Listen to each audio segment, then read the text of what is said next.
The daughter of a Trump supporter who died of coronavirus is now speaking out. Kristen Urquiza blames President Trump for the loss of her father, Mark, to coronavirus. Listen.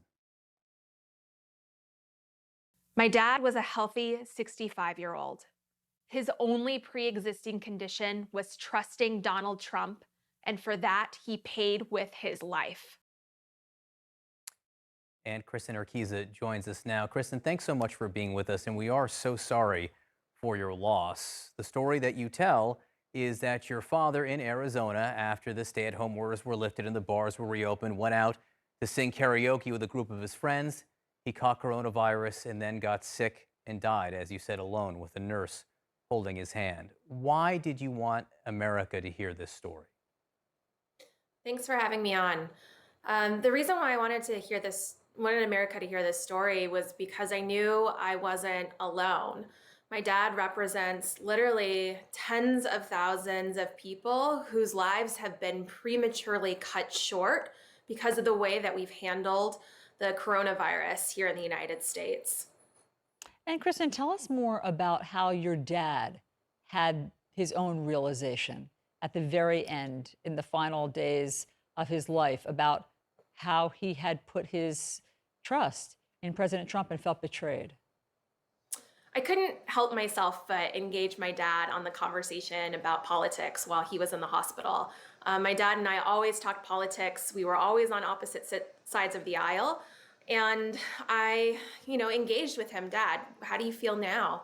What are you thinking? And not in an accusational way, because I never blamed him, but in a curiosity way to see if his views had changed. And over the course of those few days, he basically told me that he felt sideswiped and betrayed by the Trump administration and the Ducey administration in Arizona, who was executing Trump's orders to a T. Had your father thought it was, I mean, maybe hoax is too strong, but what had his feeling about coronavirus been before he got sick? Thanks for asking. He was a believer. He was practicing social distancing. He was wearing a mask. He also was only going to the grocery store and doing sort of essential, activities outside of work during the entire shelter in place. A big part of that was because I had been counseling both my parents since February about the dangers of coronavirus and the need for us to come up with a mitigation plan to minimize risk. But when President Trump came to Arizona on May 5th, and then subsequently Doug Ducey lifted the stay-at-home order on May 15th, what I saw over the airways in Arizona, and that was reiterated through my father, was that we were on the other side of the pandemic, and that if you didn't have an underlying health condition, it was safe to be out there. My dad was following the advice of the people in charge, and for that, it cost him his life.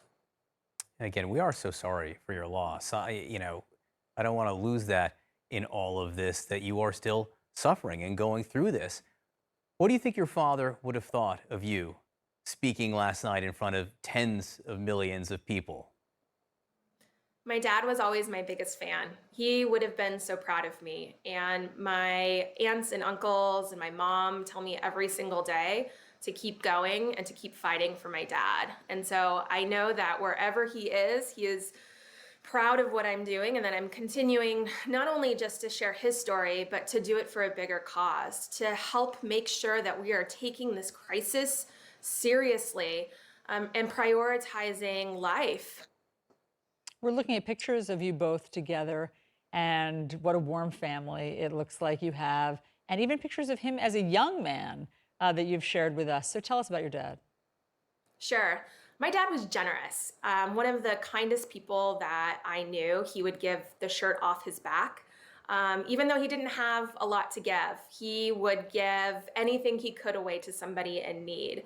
And that was just the kind of guy that my dad was. He also, like I said, was very proud of me and would take any opportunity to boast about something that I had accomplished. He was just very much a great individual who loved his community, loved his country. He was a huge patriot and didn't deserve the ending that he got. Have those around you learn from this? Have people changed their behavior based on what happened to your father? To some extent, but also, I still know people who are not quite sure what to do. And I think part of that all boils up to we don't have a coordinated, data driven response to this pandemic. And we need leadership who will prioritize that to ensure that we can both reopen safely and do that with public health at the center of it. Yeah, how can people not be confused, honestly, with all of the different mixed messages in leadership? Last night, Michelle Obama talked about President Trump as having a lack of empathy, she felt, and she alluded to when he said, it is what it is about the 1,000+ Americans who die, Exactly. who die every year. What did you think when you heard him say, well, that it is what it is?